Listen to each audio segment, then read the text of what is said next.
Welcome to the Hawkeye Sidekick podcast. And you're very welcome back to the Hawkeye Sidekick Rugby Union podcast with your host Mark Kennedy. Joined again this week by Liam O'Brien. Liam, how are things? Not too bad now, Mark. Not too bad. Very good. I suppose in this episode, folks, we'll review the Irish Interprovincial Derby between Leinster Rugby and Munster Rugby in the Aviva. We'll also look at Connacht's comprehensive 36-14 win over Scarlets at the Sports Ground on Friday night. We'll also review round 7 of the URC action. There's another interprovincial up for decision at Thomond Park where Munster Rugby play Ulster Rugby. And we'll also look at some contract news and loan signings from Munster Rugby given the injury-stricken plight of the side. Suppose, Liam, let's focus our attention to the Aviva Stadium on Saturday night. What was your overall impressions of the game? And I suppose, secondly, the Munster Rugby performance. Yeah, well, my overall reading game maybe is different than a lot of Munster supporters who seem to think it was some sort of heroic performance and claimed the moral victory again. Like, it was just very disappointing, to be honest with you, you know? I mean, what we can take out is how strong defensively Munster were for 60 minutes, and there was also some very good cameo performances there. But like at the end of the day, the result was 4 tries to 1. And it was like pretty much double scores. Well, actually, it was double scores. So we have to kind of look at it in that context as well. And the fact that a lot of it was down to that they fluffed a number of try-scoring opportunities, as well as, of course, Munster getting 2 yellow cards. So that all has to be kind of put into that performance. Yeah, I suppose full-time score was 27-13 here, Liam. You can't fault the players that went on duty for Munster Rugby on the night. You know, as I said, the defensive reads, the last-ditch tackling, particularly in that first half, outstanding. You can say all you want about Leinster fluffing lines here, but I thought the pressure that Munster put on and actually absorbed, particularly in that first half, was very impressive because Leinster did start quite strong. You know, we held Leinster out for good phases of the early opening quarter. I suppose, Liam, we can go to the scores. I mean, Sexton had missed a penalty. Carberry had missed a penalty. Carberry scores a long-range penalty to make it 3-0. But I suppose we get to the first probably sin bin here, Liam, with Keenan Knox. He's clear out of James Ryan. Any arguments there in terms of the yellow card? No, couldn't really say that. I mean, he went high, and it was like almost shoulder. There certainly wasn't too much of a kind of an arm or any sort of a kind of a tackle kind of situation there. So like you know, it was a yellow. There was nothing dirty, honestly, or malicious to it. But I would have to say absolutely a yellow all day. Yeah, indeed. You know, I suppose you have to compliment Knox. He was probably the first guy at the breakdown to support John Hodnett in the breakdown area. But yeah, I suppose it's a fair call from Andrew Brace, to be fair. No real complaints. And Leinster capitalised with the extra man, Scott Penny, scoring from close range on 27 minutes. You know, they really did make the hard yards off that 5-metre scrum, and Johnny Sexton converting to make it 7-3. But I suppose, Liam, again, more resilience was shown straight after that. Caelan Doris being pinged at the breakdown and Joey Carberry making it 7-6 after 34 minutes. So, again, there was a bit of dog. There was a bit of fight in that Munster Rugby performance, even though they were living off scraps. Yeah, absolutely. There was. I suppose, look, if you look at it the first 20 minutes, Leinster had all the ball. And as I said, like, you know, they were just probing for that leak in the defence. But like, again, you know, you'd have to give credit to Munster. It held up extremely well, and it was very, very, very strong line. And yeah, so then, you know, I suppose, look, over all the first half, there was nothing in it score wise. Munster were actually quite good at scrum time, I have to say. And then, of course, we had the Klein yellow card there, 38 minutes, and for me, again, there's absolutely nothing malicious. He was actually jumping in the air, trying to kind of block down the ball. So the ball was coming over, and to be honest, he wasn't too far away from getting it. But then, you know, we had Osborne just kind of almost run into him. So there was absolutely nothing mean in that whatsoever. It was just, I suppose, like a as kind of a straight yellow, not a straight red anyway. Yeah, I suppose the way how collisions have gone and how being interpreted across grounds across the northern and southern hemisphere, my heart was in my mouth a little bit when I saw the collision between Klein and Osborne. But like Jamie Osborne's just literally a straight line here, hasn't it? And I mean, you can say about protection of the player here, which is obvious. Jamie Osborne actually will have to be withdrawn due to, head injury. But I mean, it's a bit unfortunate. I don't think, from a Jan Klein perspective, if you're basically in the air, I don't think you can really affect your direction or anything like that. So I think it was maybe a very unfortunate incident here. Again, sin bin for Klein. I know a few Leinster fans in the ground were definitely looking for a red card, and I suppose, again, I think Munster kind of hold out here, 7-6, and then, astonishingly enough, we go in front on 46 minutes, courtesy of Liam Coombs. And that was a beautiful worked try there. Yeah, so we had I suppose, big Gavin Coombs actually with an absolute smashing kind of loop pass over, or a loop pass out to Liam Coombs, and he took his try extremely well. And I mean, that was a tremendous start to the second half. And again, we have to remember the 2 yellow cards were in a row, so we're 20 minutes there, with 14 guys. So that also has to be taken into account how I suppose well that went. So then we had, we were 13-7, and things were looking good. And even right the way through until the 60 minutes, so we had Sheehan powering over there to bring it back. And then I think Leinster went in front there for the first time, maybe 50 minutes. Exactly. I suppose going back to Liam Coombs' try, I mean, you have to applaud the Munster defensive effort again, the setup. There was, much fire in the Leinster attacking line here. All credit to Jack O'Donoghue, but the ball anyway asked Leinster a few defensive questions here. And I thought John Hodnett, the one thing we have to say from the weekend here is at least we saw the young players get a chance against Leinster Rugby, a very star-studded Leinster Rugby team. And to be honest, for the team, the young players, they've really stepped up. I mean, John Hodnett, showing his pace. He made great ground there before the Gavin Coombs swung that pass out to Liam Coombs on the left. He hit two good carries actually in that try. Two great carries. Absolutely. So the young guys really didn't let themselves down, their team down. I mean, it's just, as you say, you've nailed it in the head here. You've Knox, you've Klein, you've 2 yellow cards back to back.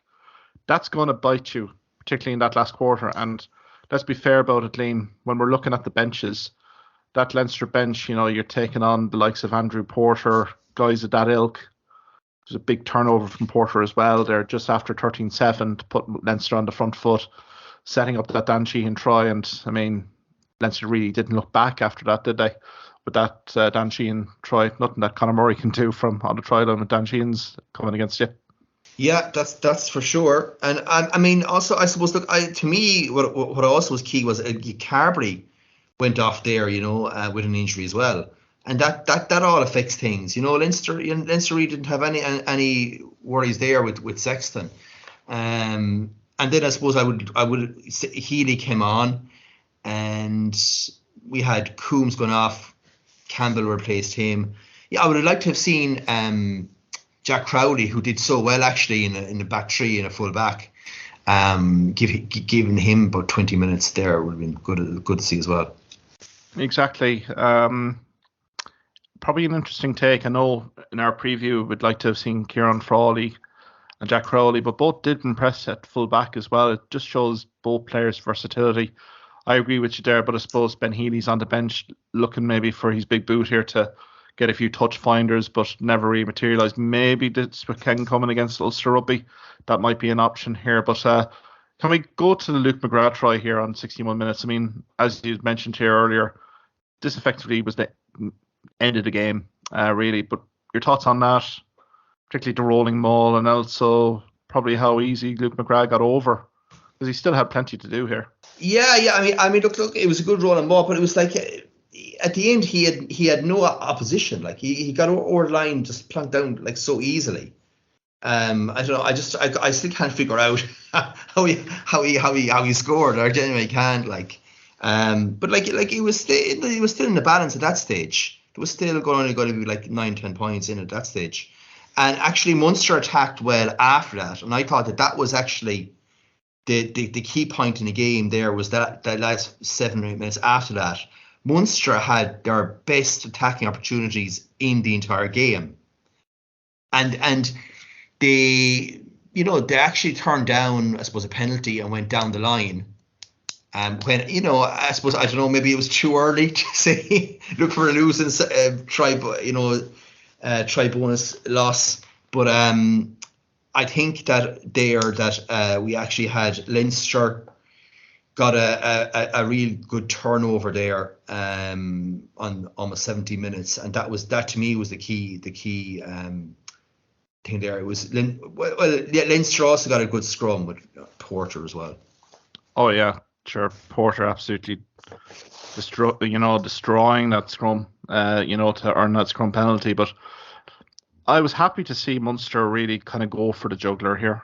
It would have been very easy just to take the 3 points, but they did show a bit of adventure, a bit of ambition, tried to test Leinster out defensively. Some may say that's foolhardy, but I think, to be fair, with Healy's boot, was a great touch finder here as well. But I think, we know with Leinster, their defence is top notch. And again, it was from a Munster perspective here, tried to put a bit of variation on it.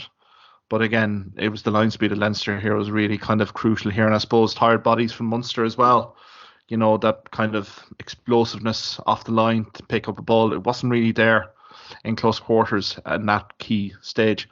I suppose, again, Liam, talking about injuries, kind of mentioned it there about Jan Klein, Liam Coombs, Joey Carberry, Jack O'Sullivan as well, suffering a knee injury in the aftermath of that scrum.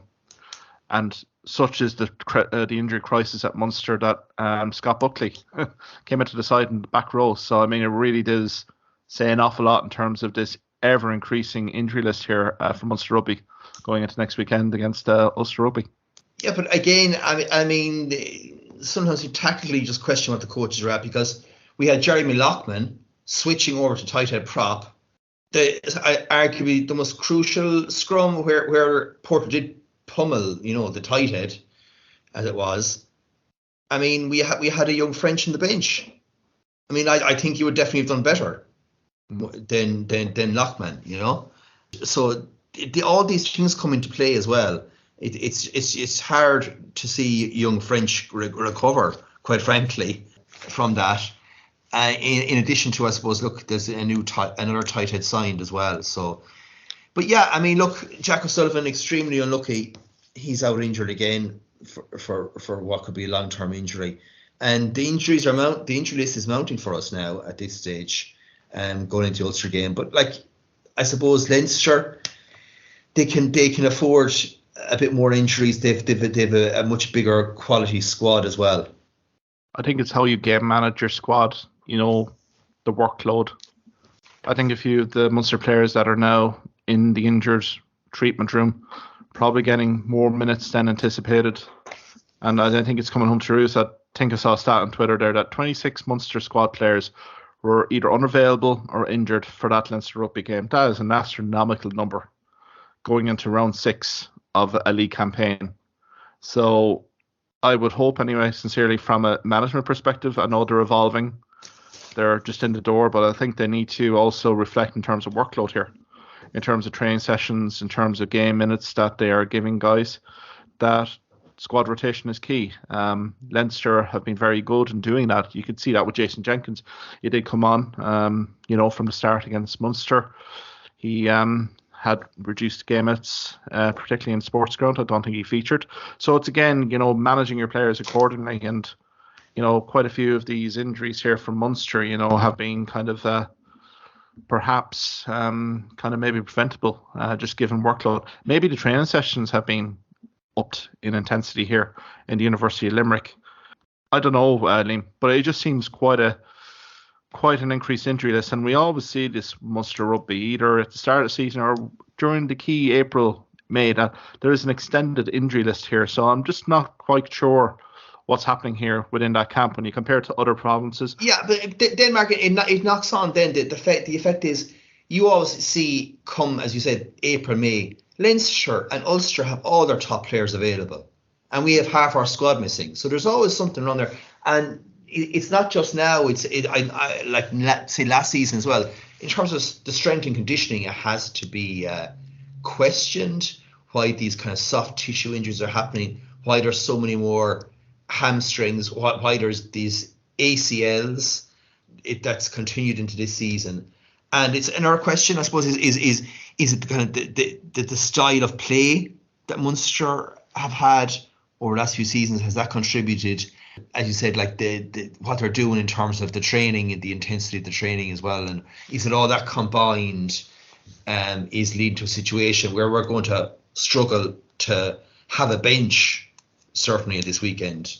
Yeah, we're really kind of getting into the academy players now, aren't we, Liam, at this stage? I mean, the medical report, again, Jack O'Sullivan, knee injury, looks a serious one. All the best for Jack O'Sullivan and his recovery there.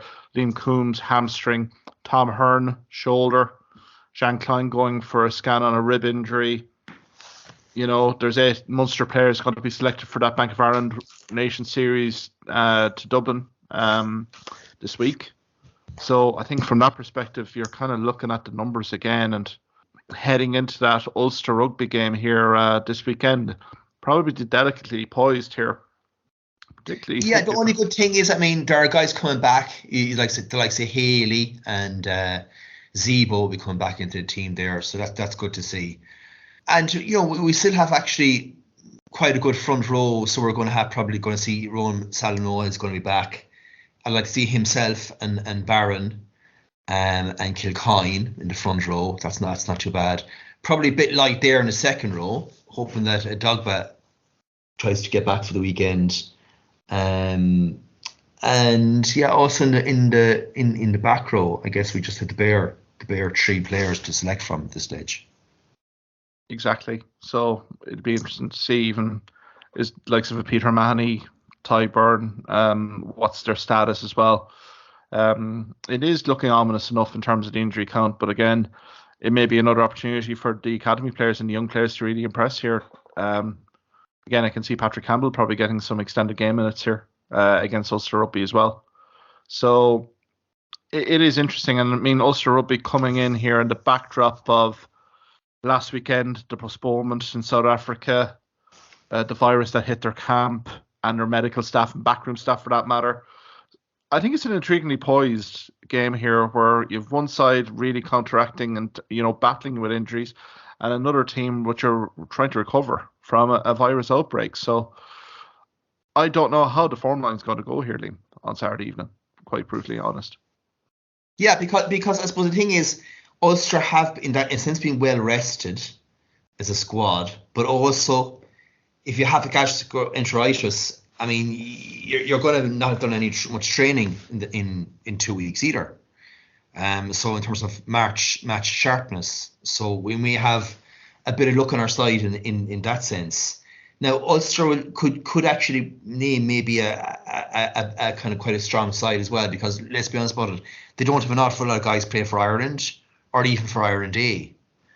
So if you combine what we have facing us with our guys going off to Ireland A and full international, yeah, it's intriguing, but it's for us, if we get the bonus point win, if we pick up 4 or 5 points, I mean, we're back in the pack then. We really are back in the pack. Otherwise, Ulster are home and host if they get the victory.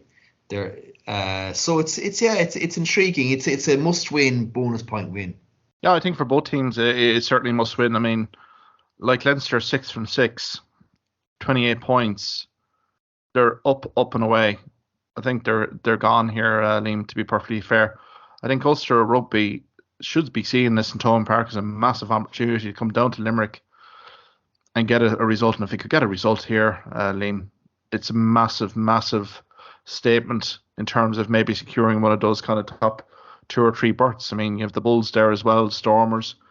There could be a potential here for a few of these teams in the top really to kind of break away, get a distinct gap in here. As you say, Munster currently on 11 points, 2 wins, 4 losses. Yeah, it's definitely key. I think first off, let's get a performance going again. Let's see if we can get a little bit more front football here. bit more attacking ball, and bonus point can take care of itself. I would just be looking for the young guys again to impress. Ulster will come with a bit of a strong squad and that's a big if, in terms of this gastroenteritis outbreak has been mitigated here from an Ulster rugby perspective. But I think for Munster, if they can get to the November block of test match internationals with 3 wins, 4 losses in the chasing pack, they've fixtures then coming up, likes of home to Connacht at the end of November. Getting a few more wins, staying in that chasing pack, I think it'll be key to get bodies back to then hit the festive period with a bit of gusto. Yeah, absolutely. Look, I mean, it's very much all to play for, and we're not quite, down the bottom in the kind of the zebra kind of Scarlets kind of zone, So we have to put a bit of perspective on this. There's a lot of teams that are in that mid zone still. I'm definitely hoping for a good performance and a good win, and preferably to get the 4 tries as well. Yeah, exactly. And I think what will be intriguing, like we're recording this midweek here, ladies and gentlemen, it would be very intriguing to see who actually plays at 10, because given that Carberry was withdrawn with injury concerns, is this an opportunity now for Jack Crowley to come in fresh off his Emerging Ireland Tour exploits to really kind of lay down a marker here for the rest of the season? I think he may be given opportunity here at 10. Not saying anything about Ben Healy here, but I think if the IRFU are really looking at Jack Crowley, he will be playing some game then as a 10. But he did impress at 15 for Munster last weekend. But I can see a halfback, that's his position. So it'll be very interesting. And I think from an Ulster perspective, it will be just interesting to see what squad they actually turn up to Limerick with. If it's gastroenteritis and it is serious as it is, it could be a depleted squad here, Liam, which may bode well for Munster. But still, Munster have to produce a performance here. They lived off virtual scraps against Leinster Rugby. I mean, the fact that Joey Carberry only had 8 passes during that cameo really does say an awful lot. He wasn't really an influential factor in that game. Really indicated to me that he was starved of possession. So I think, Liam, Munster's performance levels, even they were so good defensively, we have to show up on the other side of the ball on Saturday. Yeah, and look, all I can remember is last season when we were also a bit apprehensive, to be honest about facing Ulster, and it was pretty much a first choice Ulster team, and we pulled out a really top quality performance. So I'm actually in a way I'm confident that the performance is going to match what's required on Saturday, and that we're going to come away with something to be quite happy with. I'll just take the win right now, from my perspective. Let's get the win. Let's get the 3rd win under the belt. Then we have a few weeks then to really nurse a few bodies back to full fitness. And I think management then will have to reflect in terms of, as I said, I'll repeat myself, the workload in terms of the training sessions, the intensity of it. I think they do have a block of weeks here where they could literally, really hammer home their ethos. But again, you need fit players for that. And I think management will need to reflect on these first 7 games and even pre-season and the strength and conditioning that's gone on, because the amount of injuries, I think here, it can't continue really. I think it's got to be kind of a good root and branch review here from the playing staff, the management, backroom staff here to really kind of get up to the levels come November. Yeah, to be honest, Mark, too, David Corkery had a good article today in the Echo where he was questioning just the quality of player that Munster have. For me, there's definitely some smashing talent altogether at Munster. I mean, this Rowan Quinn, bloody hell, where did they get him? Hodnett was outstanding. He's a real good player. You have a Dogbo, you have a Hearn, O'Connor, and Crowley. But it's just, I suppose, also we need to get more of those quality young guys in the team. Exactly. And you only do. I was actually secretly delighted that these young guys were getting a chance to play in the Aviva against Leinster, one of the top sides in Europe, even in World Rugby, against a star-studded side, to really pit their wits against these top-class test match operators. And to be fair to them, they all really impressed. So I think that's probably, the comment, yeah, fair enough, but that's been probably there for the last decade and a half here, Dean. since Leinster's dominance that there has been a decline, I think, in terms of the player talent or the skill set somewhat. Maybe we've been punching above our weight a little bit, getting to these European Champion Cup semi-finals a little bit. I think we just need to be realistic and give these young guys a bit of an opportunity. Same with Roundtree, same with Leamy, same with Prendergast. They're only in the door. I think they're trying to build something here. And really, if they're going to focus on guys, the likes of Quinn, likes of Hodnett, guys, Patrick Campbell, Scott Buckley's, these guys have to be given game minutes. And if it is a case of season in transition, then so be it. But we have to identify these guys and see who makes the mark, who doesn't. So I think it'd be fascinating from a Munster perspective how they get on this season, because I think the team selection, the young guys are going to have to be given maximum minutes, given with Six Nations just coming around the corner. So I think an awful lot of these young guys will grow and evolve as we get nearer and nearer to the new year and into February and March. Liam, we might talk about Munster, the contract news, and also loan signings as well. Yeah, in terms of Johnny, look, he's really needed. He's really needed now. You know, with Archer out injured, Sano's going to be away for a month anyway, at least with Ireland Day, possibly covering Ireland itself, with third choice tight head. And yeah, and obviously they're not trusting in young French because I left him on the bench for 80 minutes. So that's kind of it, like, isn't it? But I'm delighted to see him back. We do need a player of his undoubted quality. He's going to be needed right through until the into the New Year period. So covering all those key games, the likes of the Leinster game, the likes of the Heineken Cup games, home and away. You know, that's what he's there for. That's the bread and butter for us this season. And I'm so happy he's there. I would just kind of say that I was a bit disappointed that he got till January, you know, for a guy who's a professional rugby player now being let go by Wasps. For any of those guys, you think that any of those guys, right, would get signed on like until May, until the end of the season. So they have that financial security. Also, I'm delighted to see young Ollie Morris so highly rated as a player. He was under 20s for Ireland in 2019. So he's Irish qualified. And he was actually first choice for Worcester Warriors at outside centre. He can also play across the back line. So it's an excellent signing, really. Let's be honest, we were a bit lightweight there in terms of centre. So delighted with that. Yeah, I think the Ollie Morris one is a very shrewd and astute move. I think a realisation, given the Chris Farrell situation, that now three quarters definitely need a revamp and a bit of a kind of a boost in terms of squad depth.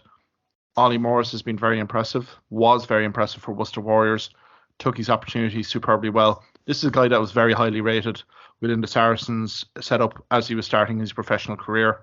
He went to Hamtill to win the League One Championship in 2018-19 and was given massive plaudits. Moving to Worcester Warriors, we know what's happened to Worcester. But again, as you say, an ever-present in that outset centre position, which is somewhere we're probably looking at, Liam, you know, for that explosive power. He's a great defensive game read as well, and as you say, versatility and the back three as well. So I think I can see why the end of the season. I think with John Ryan, is there a situation here where both parties are just gauging how it's going here? I suppose given some media comments, you know, column inches, John Ryan, in terms of an interview leaving Munster, maybe there's a little bit of kind of seeing how the relationship will emerge and progress. Obviously, there's the Joker kind of deals as well in France, maybe after the new year. But I suppose the good news for John Ryan is back at home. He's back in Munster. Family is still in Munster. So I think from that perspective, you know, he can knuckle down, focus on his rugby, get match fit, contribute to the side. Again, Stephen Archer's going to be out long term here with the ankle injury. Surgery was, you know, that was performed this week. So send our best to Stephen. But I mean, that's a long road back. So I think given the front row options here, there's going to be Six Nations and also Ireland A permutations here. I can see John Ryan potentially being here for the rest of the season here, Liam. I can't see how they can let him go come January 1st, given our squad depth issues at the moment. Yeah, and as I said, I was proud to think of myself, being honest with you, that he'd get an extension, like a 2-month extension until the end of the Six Nations, you know. But, you know, again, that's kind of what I was thinking. But to be honest with you, like, John Ryan, I'd have him starting in all those key Heineken games and those key URC games. I mean, this guy he's gonna lock down the scrum for guaranteed, you know. So it's Jesus, kind of super news to hear. Yeah, no brainer. He's such an excellent scrummager, great scrum operator, and to be fair, from a Munster Rugby perspective, given that image of that Munster pack going backwards in that scrum penalty in the second half, I think a call to John Ryan and his agent had to be done as a matter of urgency. So, look, it's great to have John Ryan back. Again, I think he's available for selection this weekend against Ulster, so he will be featuring in some shape or form. So, and I think he'll be delighted, John Ryan, to be even back on a training paddock, really, after a very, I'd say, unsettling few weeks. I suppose the contract extensions here, Liam. Yeah, I mean, it's all about forward planning and the likes of Nash and, obviously by extension the likes of Daly as well and Campbell. I mean, let's be honest about it. At the end of the season, I'd say Earlsey is going to be retiring. Zebo may not get an extension to his contract. So these guys are going to come right into the team, never mind into the squad. And Nash's form is such that he is now in for Ireland selection and his real life option. So it's tremendous to see. And like Tom Ahern's ceiling is quite frankly to the moon, Himself and a Dogba looks like it could be a very tasty partnership. And obviously you have young Owen O'Connor there as well. And Finian Wycherley. Finian has always been excellent at covering anything in the back row. And also at line out, so he's an excellent squad member, and it's great to basically that Munster are tying up these guys, and they're not losing any. They're not they're not losing any abroad because some of the French and English clubs could be thinking about snapping up some of these guys.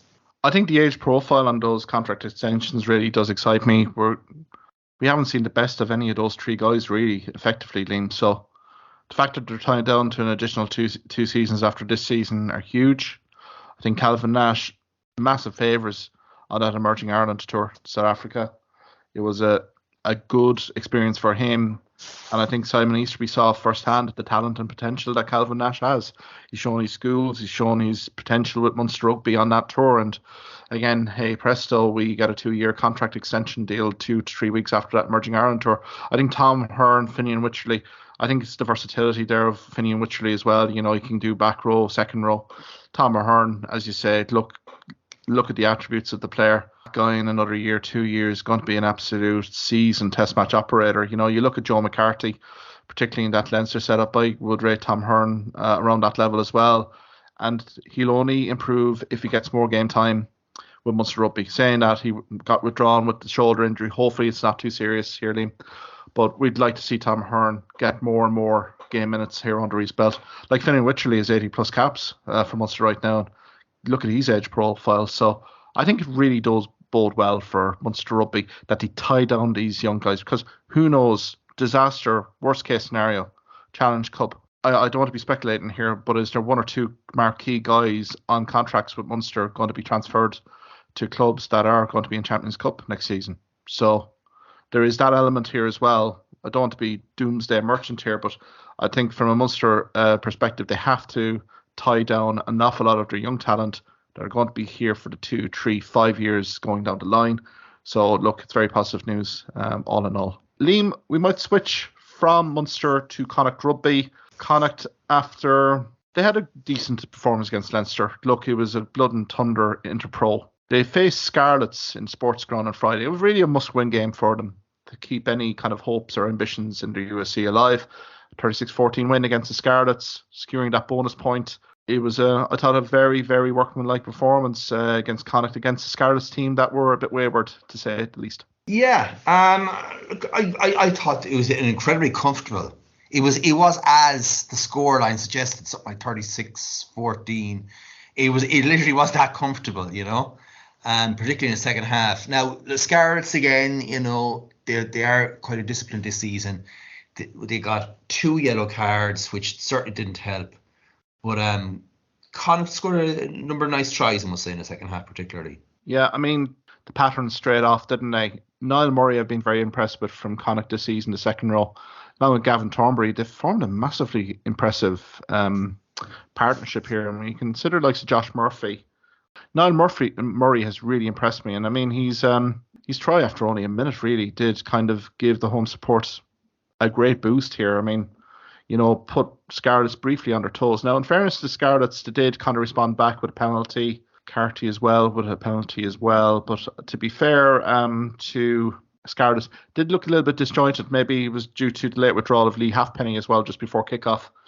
Johnny McNicholl switched to full back. Corey Balding drafted in the wing. But I suppose... And to be fair, from full back, Johnny McNicholl had a tremendous line break, Massive. For Steph Evans to get over, and that was it. Pretty much they were level at that stage, Yeah, 8-all. McNicholl, open field, good luck and thanks. If you don't have your defensive system set up against Johnny McNicholl, you're in for a rude awakening. But I mean, in fairness to Connacht, I thought a very composed performance, really. Again, Mac Hansen on the end of a good move in the corner, and I don't think they ever looked back. I know Paul Boyle got a yellow card for an illegal dump tackle, but again another try. Penalty try, yeah. It just, they built the phases, they got dominance, they really built territory, built the phases. The cohesion was much more improved, I thought, than in recent weeks. I know Reece Patchell did cut the lead to 24-14 with a 60-minute penalty, but again, to be perfectly fair, it was all Connacht from there on out. David Hawkshaw's kick before the penalty try. We had the two. Yeah, Scarlets, of course, got their 2 yellow cards in that period, and Hansen's second try as well. Yeah, capped it off with a superb try there. The Jack Carty, the chipped kick in behind, granted. And to be fair, in many respects, it was a wonder try. I still, I'm not sure. I watched it about 10 times on telly, like, who actually got there, who actually got the ball. It was pretty much 50-50, but it's the pace of the guy.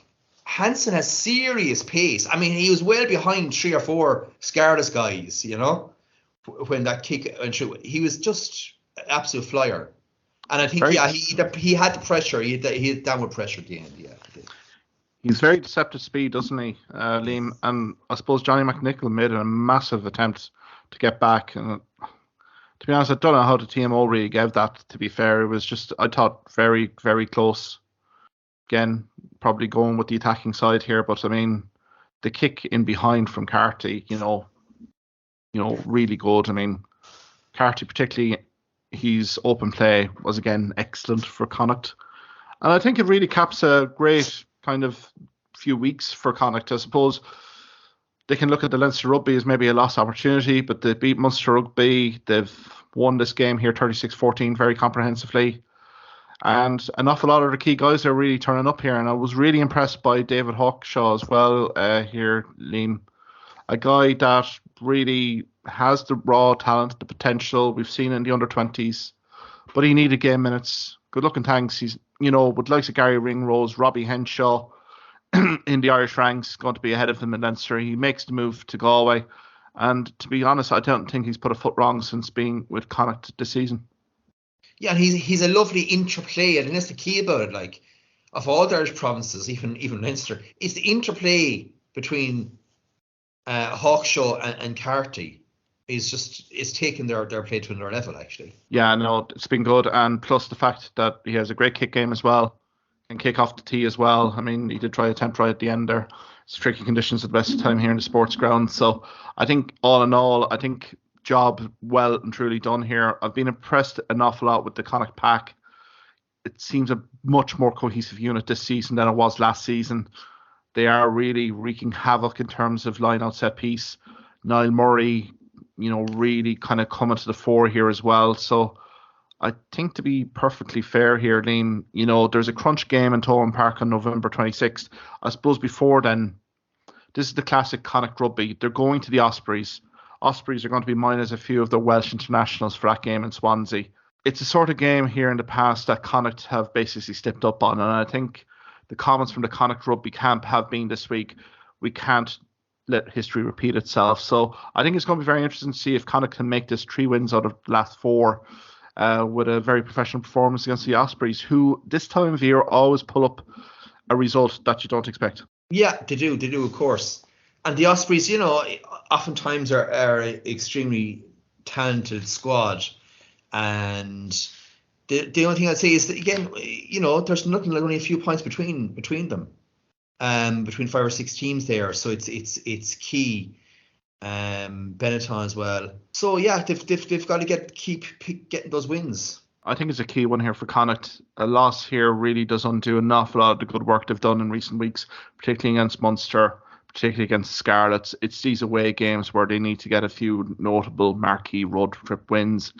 And they're currently on 9 points, 2 wins, 4 losses after 6 games here. So I think it's a very much imperative here for Connacht to climb up that ladder a little bit. As you say, a bit like Munster this weekend, get the win, keeping that chasing pack in that mid-table pack, because things will definitely develop a little bit more after the November test match international series. I suppose Ospreys are currently in 10th place, 12 points, 1 win, 2 draws and 3 losses.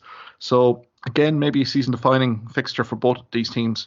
But again, Connacht Rugby, you have an awful lot of motivation here.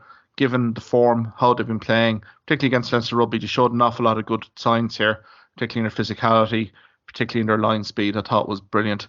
And again, they've kind of backed it up here with a very comprehensive win against the Scarlets. I suppose, Liam, we can go maybe into the round 7 games here. What really stands out for you? I mean, we've kind of mentioned Munster-Ulster. We mentioned the Ospreys-Connacht game. Any other games here really kind of catching your imagination this weekend? Yeah, I suppose like going through them, yeah, I always like to see the Stormers, right? So I just like, in terms of rugby fans, like, so that's always good to see. So, but I suppose, look, the Bulls and the Sharks, that to me is intriguing. I mean, 2 teams going to be laden full of top quality players. The Sharks, they're in 7th spot, but you get the feeling that they're going to go on a major run for the rest of the season. And pick up points. Cardiff Edinburgh is going to be, I get the feeling it's going to be absolutely another smashing game. Cardiff have beaten the Stormers there last week. 2 teams that definitely play some great open rugby. Even you'd have to go. I get excited, to be honest, because even Dragons Zebra, bottom of the table thing, but like there's just a lot at stake, isn't there? And then you have, I suppose, Emirates Lions and the Stormers again. Scarlets have to, again, you get the feeling they have to do something at home to Leinster. It just has to happen. So I'm looking forward to nearly all the games, to be honest. Yeah, I think there's a subplot in every one of them here, Liam. I'm even looking at Glasgow Warriors, Benetton. Novo virus hit Glasgow Warriors against Benetton, who've hit the skids. Liam, let's not kid ourselves with Benetton. Had a good start to the season, but there has been a bit of a losing streak here. And particularly in Scotstoun, not a place where you want to be kind of getting a result, really. So I think for both teams here, Glasgow are kind of, I think, in a false position for me. They're currently in 12th. Granted, now there is speculation regarding that Ulster and Glasgow Warriors fixtures potentially mightn't be rescheduled. If that is the case, then potential forfeit here. So it's imperative for Glasgow Warriors here to really put on a performance and get a result and even a bonus point win against Benetton. Benetton finishing or currently in 9th at the moment on 14 points. Glasgow Warriors on 12th and 10 points. So I think it's, the Scarlets Leinster, I think really and truly Scarlets season's up for them if like Leinster are going to come with a very good squad. What we saw from Scarlets, you can see there's flashes of good play here, but their indiscipline is just literally killing them, particularly against that Connacht. So I can't see anything more than a Leinster rugby win. Leinster go 7 for 7 here. You can imagine the gaps are starting to emerge again from Leinster to the rest of the field here, particularly if Munster could get a result against Ulster. There's a significant gap opening up and Leinster can then start game managing in terms of their squad players. Dragons Zebra as well for me. Dragons coming with a good win against Ospreys last weekend. They have potential to go 3 wins before the November Test match series.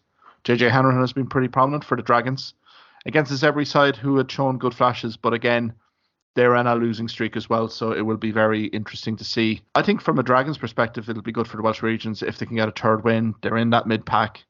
there's still interest there in terms of the Welsh regions here to get into the playoff spots.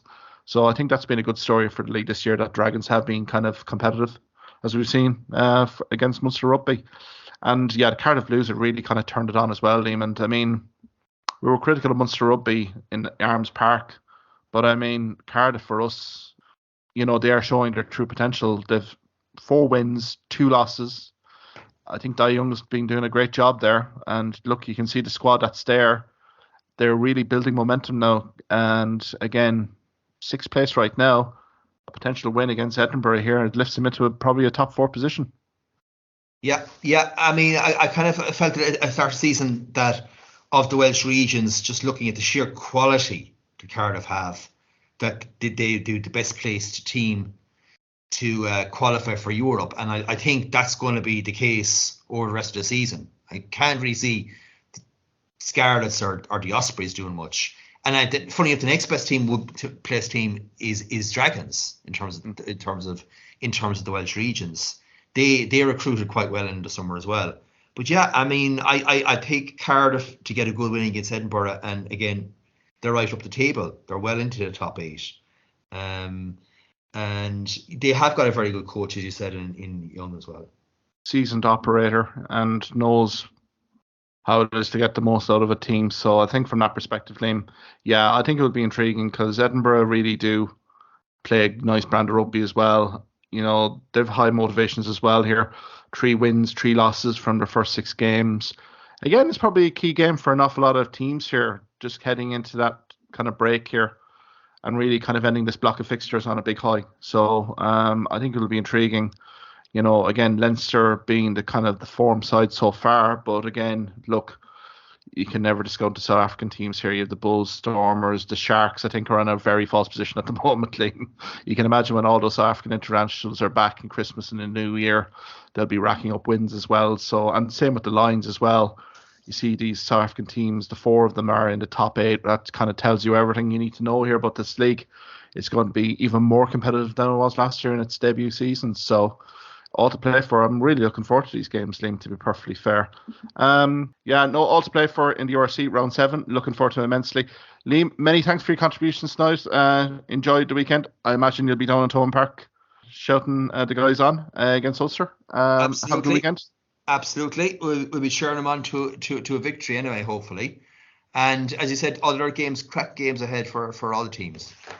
Absolutely. So I suppose next week, Liam, we can come back. We can probably reassess where teams are at after 7 rounds of the URC.